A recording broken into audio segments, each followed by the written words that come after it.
Well, hi guys, it's in the backyard. It's a Wednesday afternoon somewhere in darkest Tunbridge Wells, southeast UK. And it's very nice, very pleasant day today. I'm whittling, I'm carving a piece of spoon. This is going to be a spoon eventually. Out of a piece of very well seasoned beech. This came down last year and I split it. It's got a nice little curve to the grain. If I'd have sort of actually planned it out, I could have cut it that way so that that sort of shape of the spoon. But it's going to be a nice little spoon. Maybe use it. A few purchases along the way. I bought a new camera, which is a GoPro camera, and it's a bit of a doozy to operate. I'm still trying to get my head around pushing all the buttons, getting the various functions going. You got time-lapse function, you got standard movie function in different formats from widescreen to narrow screen. You got multiple shot function, you got the standard stills function. It's remote control. Various mounting aspects. I want to get the tripod mount next. I've got what I call a chesty, so I can actually mount it there and use it while I'm walking and have my hands free. Marrying it up to my other two cameras, which is this one and my stills camera, is going to be a bit difficult because I've noticed that when you're editing it uses a different format on my PC. So it's going to be great fun trying to switch around between using this Handycam and the GoPro. Maybe eventually the GoPro will take over entirely, basically because it has a remote control function, so it means I can use it up to 180 metres away, which is great for doing wildlife photography. I'm going to have a go at doing it out here in the back garden. So I've got some bird feeding stations which have actually blown down, or most of them have had their better days, so I'm going to get some new bird feeding stations, set it up and then set the camera up and see what happens. Also went out today to get a loaf of bread, went to Marks and Spencer's, and while in there I found a tiffin, which I will show in probably a couple of scenes time. Very good bit of kit. The tiffin originally comes from India. It's a stacking set of stainless steel lunch boxes. Very useful, great for bushcrafty type people as well, I reckon. I'm getting down there. Go over this a little bit. What I've done is I've hollowed the bowl out and I've cut down either side so that I don't cut into there and split the wood out, because that would be a terrible shame. And I've marked out how wide I want the handle. I've just got to work this bit out, whether I'm going to have a curved handle, sort of very similar to a cook's setup or whatever. That's going to be a project down the line. I want to carve another cup. I've got one upstairs that I'm halfway through doing. But again, very well seasoned piece of wood. That happens to be birch. The bowl that I'm doing at the moment is soaking in the water tub because it started to split out radially. And radial splitting is, if you don't season the wood properly, it splits this way and it can be a pain. It's basically the difference in the drying times.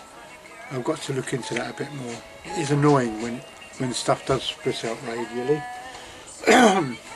Using the slide knife. This has shed a bit of blood. There's a scar on my leg where I stuck this in it.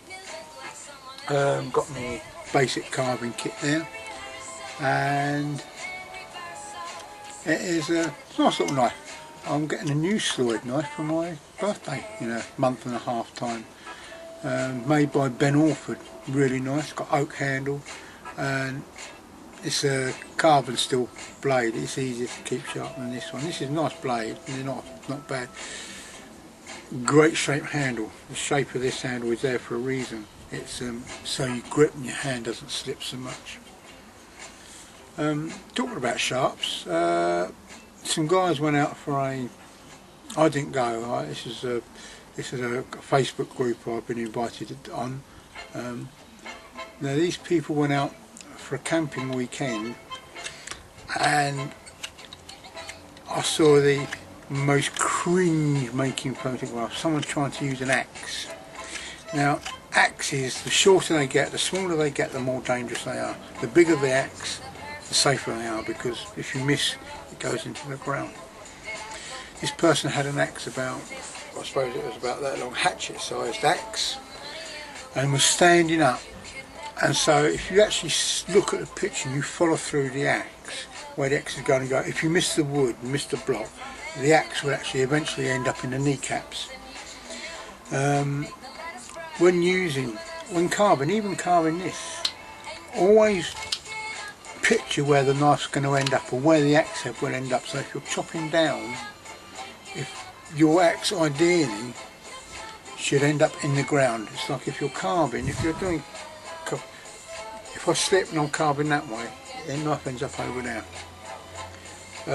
When you're carving this way, you tend to be very controlled. You tuck right in.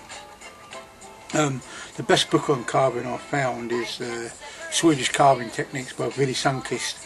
It is now being published again, and it's an excellent book on knife control as well. And there's a very excellent video that companions the book by his son, Yogi, and it's a very good book. It's a very good book and a very good DVD. Got some good things coming up. I'm looking forward to the Scottish trip later this year, because not only are we doing a bit of coastal foraging, which I like, and we're doing a little bit of sort of inshore fishing, you know, off the canoe. We're going to do some deep sea fishing with a charter company.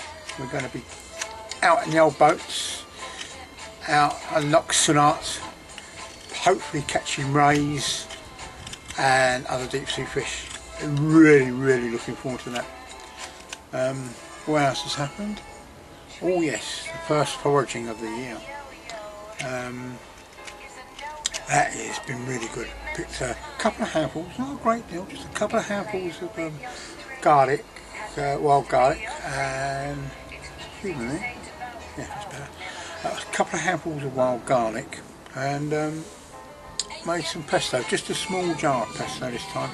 Last year I over-egged the pudding, so to speak, with so much pesto I ended up having to bin some of it in the end because it started going off.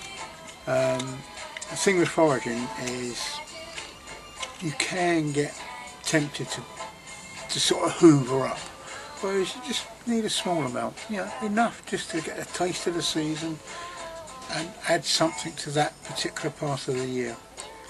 I'm looking forward to the plums later in the year, and there's some other things I want to go out for. The nettles are coming up now, so I'm going to have a go at doing some nettle soup, maybe some nettle pesto as well. But other than that, life is pretty good. So I'm going to put this down for a second. Right, that's the tiffin. 20 quid from Marks and Spencer's. Great, it's going to be a good little thing. I want to keep my work lunch in it. I can chuck it in the rucksack, and it'd be great for taking out on bushcrafty type gigs, wild food courses and all other things. I can put my lunch in there, and it's actually given me a fairly good way of eating my meals as well when they're supplied. Great bit of kit, clips all together. Very similar to the ones you get out in India. This is actually made in India, which is rather apposite. And if you go to India, you'll see an awful lot of people on bikes carrying heaps of these around full of lunch. You know, a little bit of dal, maybe some rice, say dal, rice, and maybe a sweet thing. One of the reasons for not doing anything last week is it was a visit to the doctors. Still trying to get this diabetes in check. It's proving a bit of a pain at the moment, but next week I'm off for a blood test, so there might not be any filming next week. So guys, I'll love you and leave you. It's just a short video, and I'll catch you down the line. Sam, I've got your phone number. I'm just going to try and work out some dates and maybe give you a call during the week. Or I have a Facebook page, and just look up Peter Tampsit on Facebook, and you'll find me, and you can chat through that medium as well. Catch you down the lines, guys. Bye.